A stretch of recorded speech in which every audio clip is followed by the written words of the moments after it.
मला वाटतं कुंभमेळा आपल्यासाठी तेवढाच महत्त्वाचा. आज मी ऐकलं तर शिवसेना म्हणते की कुंभमेळा आम्हाला नको आहे. म्हणजे मला असं काही कळत नाही. काही वृक्षप्रेमी म्हणताय कसले साधू ते गांजा पितात, कशासाठी पितात, त्याचा गांजा बंद करा. मला वाटतं असे धार्मिक भावने कोणी भडकवू नये. म्हणजे मला वाटतं की तुम्ही इतर लोकांबद्दल असं बोलू शकत नाही, इतर धर्मियांबद्दल जे आमच्याबद्दल बोलतायत. आणि म्हणून मला वाटतं काही लोक जाणीवपूर्वक याच्यामध्ये कुठेतरी धार्मिक तेढ निर्माण होईल किंवा काय असा प्रयत्न करत असेल तर त्यांनी ते करू नये. माझं असं विनंती आहे. तुम्ही सांगितलं आमचे 400 झाडं 500 झाडं खराब होतील, आम्ही 15,000 झाडं लावतोय. 15,000 त्या झाडं दुसरं लावत नाही. आम्ही त्यांना ड्रीप करणार आहोत, त्यांना सगळं 24 तास पाण्याची व्यवस्था करणार लागेल तेवढ्या पाण्याची व्यवस्था करणार आहोत, मेंटेनन्ससाठी माणसं ठेवणार आहोत, त्यांना खत देणार आहोत. आणि बघा तुम्ही येत्या 2 वर्षामध्ये ती झाडं अशी होतील की सगळं नाशिककरांचं पर्यटन स्थळ तयार होईल.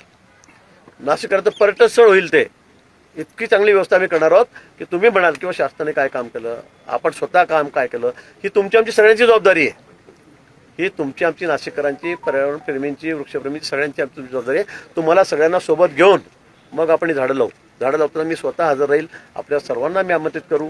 आपण एकदा बघा कसं काम केलं ते कसं नाही. आणि एक 8-15 दिवसामध्ये ज्यावेळेला 15,000 झाडं लागतील त्यावेळेला नाशिकचं चित्रच वेगळं दिसेल.